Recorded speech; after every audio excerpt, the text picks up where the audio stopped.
দিয়া অর্ধ জাহান ক্ষমতা, অর্ধ জাহান শাসন চালায়। বুঝে থাকলে বলেন তো ভাইরা বাবারা, এই উমরকে আল্লাহ পাক অর্ধ জাহানের বাদশা বানাইছিলেন, খলিফা বানাইছিলেন, প্রতিনিধি বানাইছিলেন। একটাবার বিবিকের কান দিয়া দিল দিয়া বলো,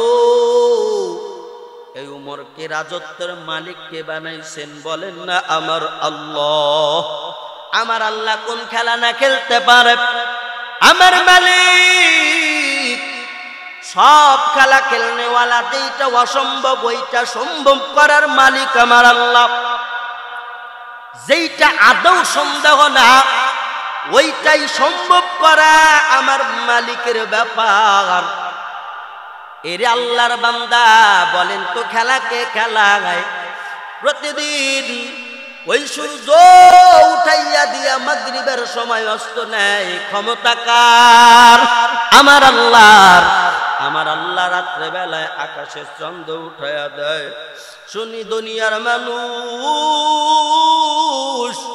আমার মালিক কত বড় পালন কর্তা, পালনেওয়ালা আমার মালিক। এই উমর খেজুরের পাতার চাটাইয়ের উপরে বসিয়া অর্ধ জাহান শাসন করে। আমার মালিকের খেলা বড় খেলা, আমার মালিকের খেলা বড় খেলা। আমার মালিক ইচ্ছা করলে রাত্রে দিন বানাইতে পারে, দিনরে রাত্রে বা রাত্র বানাইতে পারে। কি খেলা খেলাইলা দয়াল রে দয়াল, খেলা চমৎকার। না পাকে মানুষ বানাইয়া মিলাইছ বাজার রে। কি খেলা খেলাইলা দয়াল রে। কাউরে দিলা 10টা সন্তান, জায়গা সম্পদ নাই আবার। কাউরে দিলা কোটি টাকা, একটা সন্তান নাই। তুমি হাসাও তুমি কাঁদাও, এই তো তোমার খেলা। না পাকে মানুষ বানাইয়া মিলাইছ হায় মেলা রে। কি খেলা খেলাইলা দয়াল রে। কাউকে দিলা মুখের ভাষা, চক্ষু দুইটা নাই আবার। কাউরে দিলা মুখের ভাষা, চক্ষু দুইটা নাই। তুমি সকাল বেলার ধনী করো, ফকির সন্ধ্যা বেলা। না পাকে মানুষ বানাইয়া মিলাই। কতবার সাহাবী ছিলেন হযরত ওমর ফারুক রাদিয়াল্লাহু তাআলা আনহু।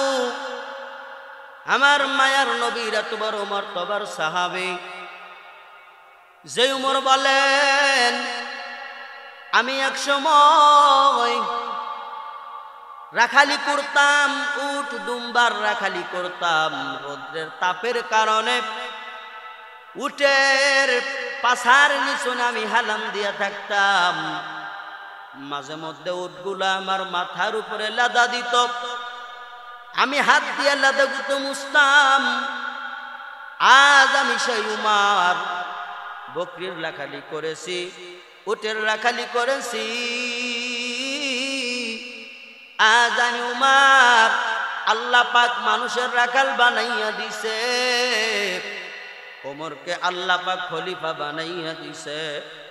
আতুইজ্জু মান তাশা ওয়া তুযিল্লু মান তাশা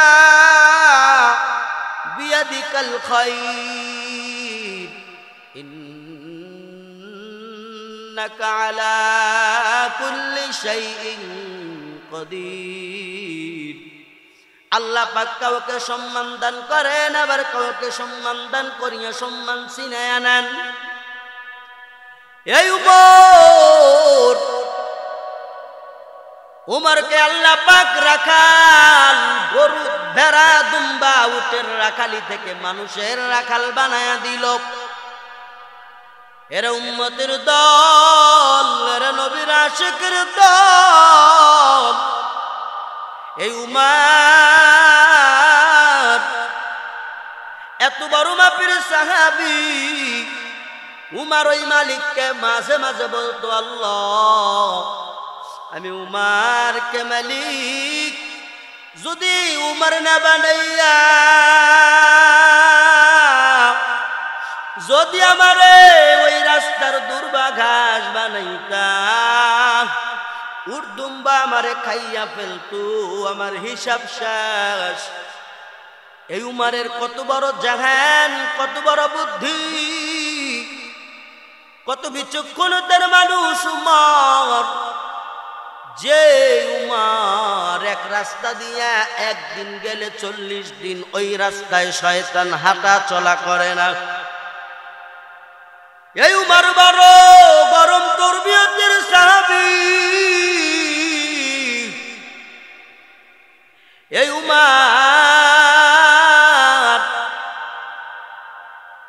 ওই খেজুর পাতার চাটাইয়ের উপরে বসিয়া অর্ধজাহান ক্ষমতা, অর্ধজাহান শাসন চালায়।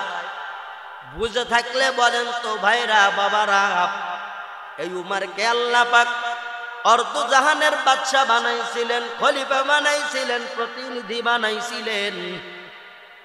একটাবার বিবেকের কান দিয়া দিল দিয়া বলো, এই উমরকে রাজত্বের মালিককে বানাইছেন? বলেন না আমার আল্লাহ। আমার আল্লাহ কোন খেলা না খেলতে পারে? আমার মালিক সব খেলা খেলনেওয়ালা। যেইটা অসম্ভব ওইটা সম্ভব করার মালিক আমার আল্লাহ। যেইটা আদৌ সন্দেহ না ওইটাই সম্ভব করা আমার মালিকের ব্যাপার। এরে আল্লাহর বান্দা, বলেন তো খেলাকে খেলায় প্রতিদিন ওই সূর্য উঠাইয়া দিয়া মাগরিবের সময় অস্ত নেয়, ক্ষমতা কার? আমার আল্লাহর। আমার আল্লাহ রাত্রে বেলায় আকাশে চন্দ্র উঠাইয়া দেয়। শুনি দুনিয়ার মানুষ, আমার মালিক কত বড় পালন কর্তা, পালনেওয়ালা আমার মালিক। এই উমর খেজুরের পাতার চাটাইয়ের উপরে বসিয়া অর্ধজাহান শাসন করে। আমার মালিকের খেলা বড় খেলা, আমার মালিকের খেলা বড় খেলা।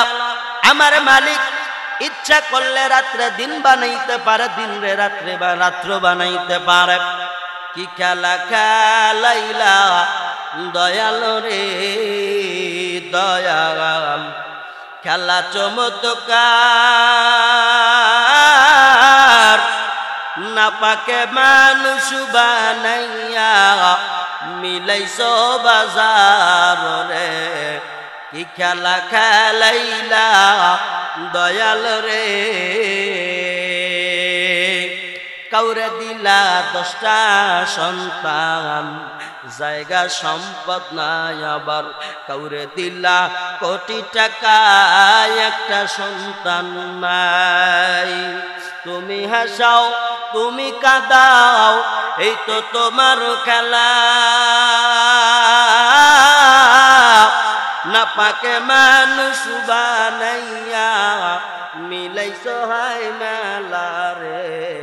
কি খেলা খেলাইলা দয়াল রে।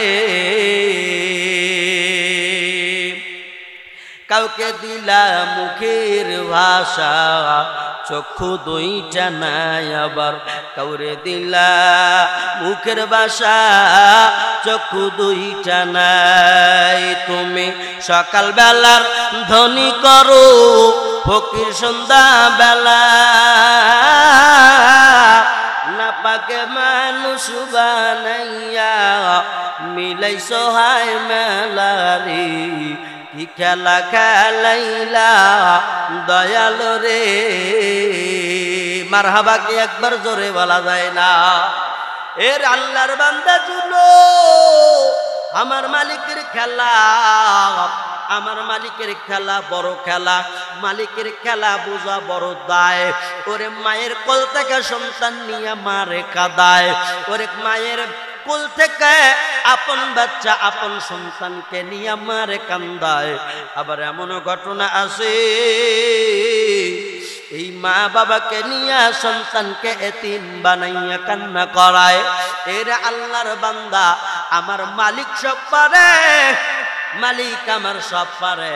হযরত ওমর ফারুক রাদিয়াল্লাহু তাআলা আনহু এত বড় মার্তবার সাহাবী, এই ওমরের দৃষ্টান্ত তাকাইয়া দেখো। তদানীন্তন সময়ে মিশরের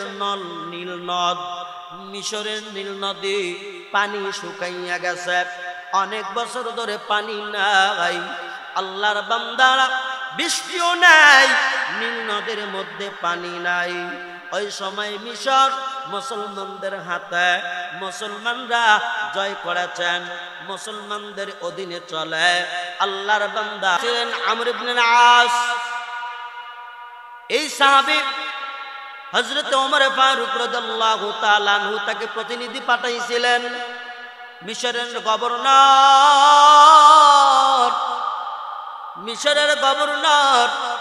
আমর ইবনে আস রাদিয়াল্লাহু তাআলা আনহু, ওই সময়ে তিনি নীল নদের মধ্যে পানি নাই, পানি না থাকার কারণে হযরত আমর ইবনে আসের কাছে খবর এসে গেল, ও মিশরের বাদশা গভর্নর, আমাদের অঞ্চলে আমাদের এলাকার মধ্যে নীল নদের মধ্যে পানি নাই, পানির ফয়সালা করেন। আমর ইবনে আস রাদিয়াল্লাহু তাআলা আনহু ডাক দিয়ে বলেন, এই স্টেজ তো এখন মুসলমানদের স্টেজ, এই সময় মুসলমানদের শাসন চলে, তোমরা দাঁড়াও, আমি আমার খলিফা হযরত ওমর ফারুক রাদিয়াল্লাহু তাআলা আনহুর কাছে চিঠি লেখা পাঠাবো। ওই সময়ে নীল নদে প্রত্যেক বছরে পানি আনার জন্য ওই নীল নদীর মানুষেরা, মিশরের মানুষেরা অবিবাহিত রমণী, সুন্দরী রমণীকে সুন্দর করে নতুন বধূ রূপে সাজাইয়া ওই নীল নদের বুকের উপরে তাকে উৎসর্গ করে দিত। নীল নদীকে রক্তে, লাল রক্তে ভিজাইয়া দিত, তারপরে পানি আসতো। কিন্তু এমন ঘটনা আমর ইবনে আস সহ্য করতে পারলেন না। না, মানুষ হত্যা করে নীল নদীর উপরে পানি আনতে পারবো না, তোমরা দাঁড়াও, আমি ওমর ফারুক রাদিয়াল্লাহু তাআলা আনহুর কাছে খবর পাঠাইয়া দিব। চিঠি লিখলেন। চিঠি লেখার পর চলে গেলেন ওই যে খেজুরের চাটাইয়ের উপরে বসিয়া আমিরুল মুমিনিন হযরত উমারের কাছে চিঠি গেলেন। উমার চিঠিখানা হাতে পাইয়া এত রাগ করলেন, এত গোসা করলেন। চিঠির মধ্যে লেখা, ও অর্ধ জাহানের খলিফা আমিরুল মুমিনিন হযরত উমর রাদিয়াল্লাহু তাআলা আনহু, আপনার দরবারে চিঠি পৌঁছাইলাম, এই মিশরের নীল নদে পানি নাই, পানির প্রয়োজন, যার কারণে এই নীল নদে প্রত্যেক বছরে পানি আনে। সুন্দরী যুবতী মহিলা নতুন রূপে বধূ সাজাইয়া ওই নীল নদীর ভিতরে নিয়ে জবেহ করে, উৎসর্গ করে, রক্তের বন্যা বইয়া দেয়। কিন্তু আমিরুল মুমিনিন, আপনি আমার গভর্নর করে পাঠাইছেন, আমি আমর ইবনে আস, এই মিশরের গভর্নর, আমার করণীয় কি আপনি বলিয়া দেন, বলিয়া দেন। এই মিশরে নীল নদীর বুকে কেমনে পানি আনা যাবে, কেমনে পানি আনবো, পানি আনার পদ্ধতি আপনি বাতাইয়া দেন। এর আগে সুন্দরী রমণী নারীকে নতুন বধূ সাজাইয়া ওই জায়গায় রেখে আসতো, হত্যা করা হতো, রক্তের মাধ্যমে পানি আনতো। ওমর ফারুক চিঠিখানা দেখিয়া এত রাগান্বিত হইয়া গেলেন। ওমর ফারুক চিঠিখানা দেখিয়া তিনি আবার প্রশ্নের উত্তরে চিঠি লিখলেন।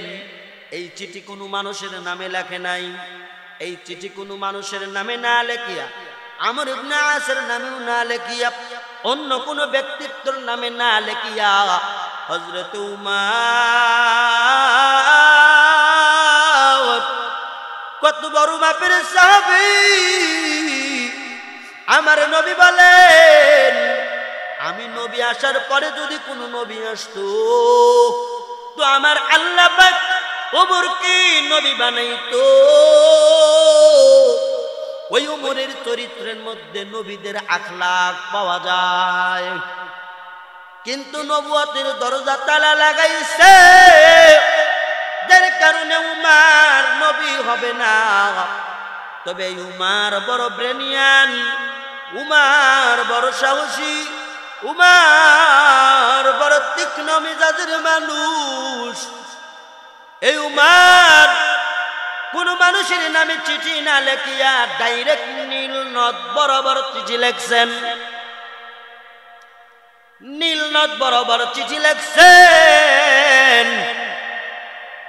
এখন আপনারা বলতে পারেন হুজুর, মানুষের কাছে চিঠি লেখলে পানির ব্যবস্থা করা যাইতো, যেভাবেই হোক পানি আনতো তারা।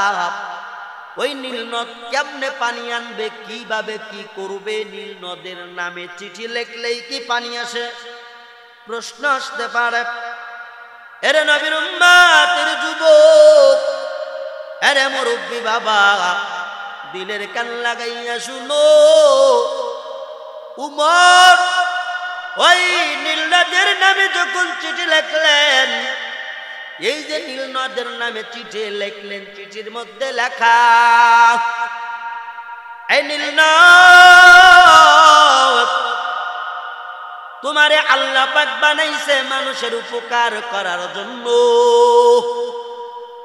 নীল নদ তুমি শুনো, তোমারে আমি ওমর আমিরুল মুমিনিন তোমারে বলে তুমি আল্লাহর রাস্তায়, আল্লাহর অর্ডারে তুমি প্রাণী বাহির করো। আমি ওমরের চিঠি তোমার জমিনে, তোমার বুকে পড়ার আগেই পানির ঝর্ণা বইয়া দাও। তুমি মানুষের উপকার করো,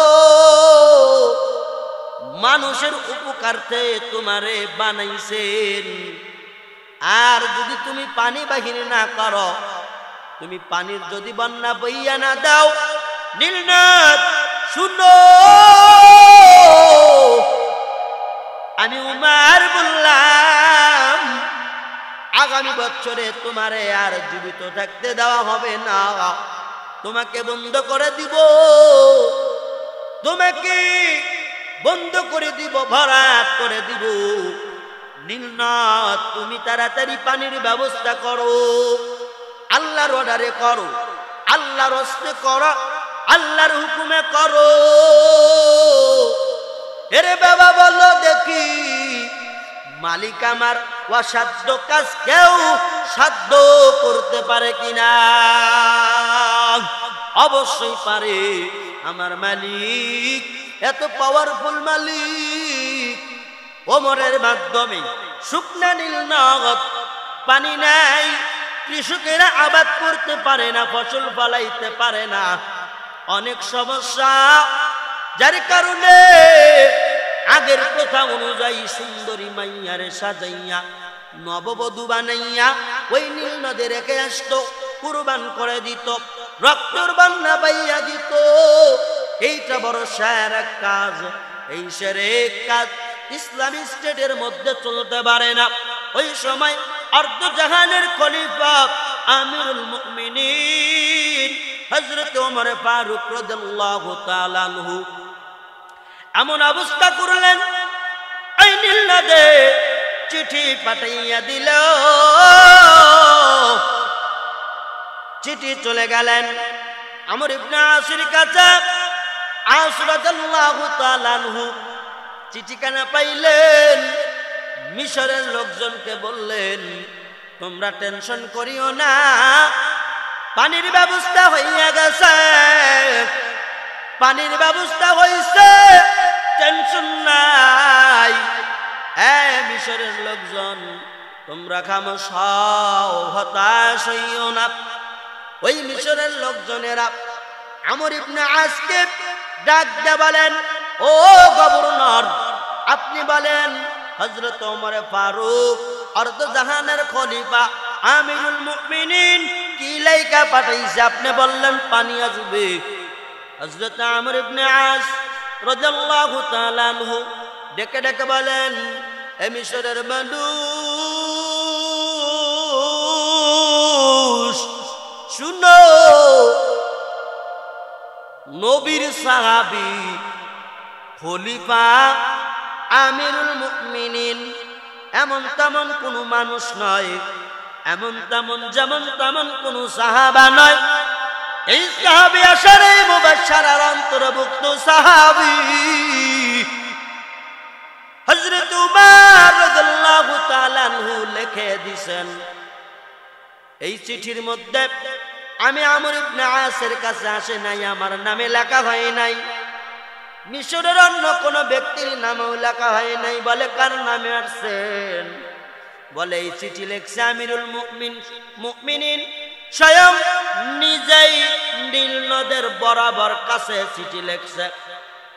লোকজন কয়, আমর ইবনে আস রাদিয়াল্লাহু তাআলা আনহু, ও আমাদের গভর্নর, আপনি কি পাগল হইছেন? এই মাত্র চিঠি দিলেই কি পানি আসবে? গাজাখুরি কথাবার্তা, পানি নাই, শেষ দেওয়ার মতো কোনো অবস্থা নাই। কিন্তু আমিরুল মুমিনিন চিঠি লেখছে রে, এই নীলনদ, আমি চিঠি, আমার চিঠি পড়ার সাথে সাথে পানি বাহির হও, না হইলে বন্ধ করে দিব। আল্লাহর বান্দা শুনো, এবার আমর ইবনে আস রাদিয়াল্লাহু তাআলা আনহু ওই জমিনে গেলেন, নীল নদে যাইয়া ওমর রাদিয়াল্লাহু তাআলা আনহুর লেখা চিঠি ফালায়ার বলে, নীল নদ, যে ব্যক্তি চিঠি লিখছে এই ব্যক্তি কিন্তু সাধারণ কোন মানুষ না, খবরদার খবরদার বেয়াদবি করবি না। নীলনদ আমার নবীর সাহাবী হযরত ওমর ফারুক যেই রাস্তা দিয়ে একবার যায়, ওই রাস্তায় 40 দিন শয়তান ঘোরাফেরা করতে পারে না। এই নীলনদ, এই যে জমিনের উপরে তোর বুকে চিঠি ফাটাইলাম, এইবার তোমার খেলা, যদি না পানি পাঠাও তোমার কিন্তু ভয়াবহ অবস্থা হবে। আল্লাহর বান্দা, আল্লাহর খেলা, আল্লাহর কারিশমা, আল্লাহ কাকে দিয়া কি করাবে আল্লাহই ভালো জানে। এরে আল্লাহর বান্দা, নবীর উম্মত, দিলের কান লাগাইয়া শুনো, ওমর ফারুকের চিঠি ওই নীল নদের মাঝখানে যখন ফালাইলেন, পানি ফালা চিঠি ফালাইতে দেরি, ওই নীল নদ থেকে পানি বাহির হইতে দেরি নাই। মারহাবা জোরে। আল্লাহর বান্দা ওমর ফারুক রাদিয়াল্লাহু তাআলা আনহু চিঠি যখন নীল নদ পাইলেন, এক জাররা পরিমাণ দেরি নাই, পানি বাহির করলেন। চেপ দে, আজান দিয়ে দিই, আজান দিয়া নামাজ পড়তে বলিয়া এখন খুলে দে।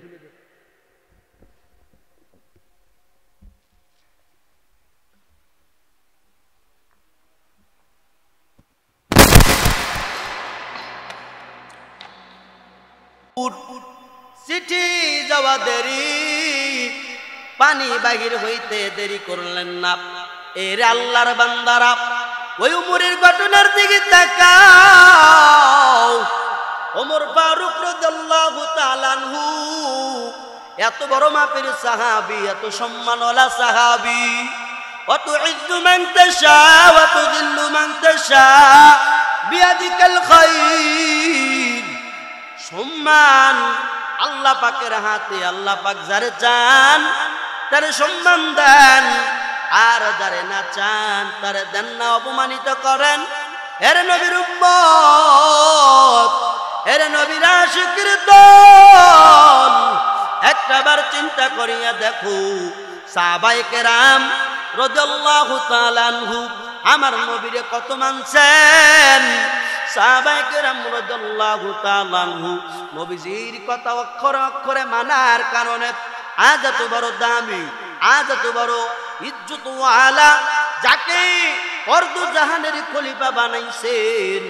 এরে আল্লাহর বান্দা, দিলের কান লাগাইয়া শোনো, তুমিও যদি আমিও যদি ওই রব্বে কাবার গোলাম হইয়া যাই, আমিও তুমিও মালিকের দয়া পাবো, রহম পাবো, রহমত পাবো। এরে বাবা, তোমার ঘরের মধ্যে শান্তি নাই, আমার ঘরের মধ্যে শান্তি নাই, বাহিরেও জ্বালা ভিতরেও জ্বালা। জ্বালা যদি দূর করতে চাও, আমার মালিকের গোলাম হও, নবীজির মুহাব্বতের মালা গলায় লাগাও, ওই মদিনার নবীর সুন্নতের মালা গলায় লাগাও। যেই নবী আমার গুনাহগার উম্মতের জন্য রব্বি হাবলি উম্মতি বলে কান্দে, ওই নবীর মায়ায় কেন পড়ো না রে বাবা? ওই নবী তুমি গুনাহগারের জন্য কান্দে। রে আল্লাহর বান্দা, এই ইসলামটা এত সহজেই পাইছো, অত ইসলামে যাই দাওয়াত দিতে গিয়া আমার মায়ার নবী কত রক্ত জড়াইছেন। উহুদের ময়দানে দাঁত শহীদ করলেন, দন্ত শহীদ করলেন। ওই বুতর ময়দানে সাহাবায়ে কেরাম এরকম ভাবে শহীদ হয়ে গেল। হামজা রাদিয়াল্লাহু তাআলা আনহা, তিনিও মায়ার নবীজির একজন সাহাবী, আপন চাচা। তিনিও দুনিয়া থেকে বিদায় নিয়ে চলে গেল। আল্লাহর বান্দা, তাকাইয়া দেখো, এই দুনিয়া কারোর জন্য আপন নয়। দুনিয়া সবারই সারা লাগবে, দুনিয়া সাইরা যাওয়াই লাগবে। এই দুনিয়ায় কেউ থাকতে পারবা না। তোমার বাবাই গেছে, তোমার মা গেছে, তারা আজ পর্যন্ত আইল না। মাটির কবরে একদিন যাওয়া লাগবে। ওই মাটির কবর দেবী, কি আমল গুছাইছো, জীবনটা বড় বরবাদ।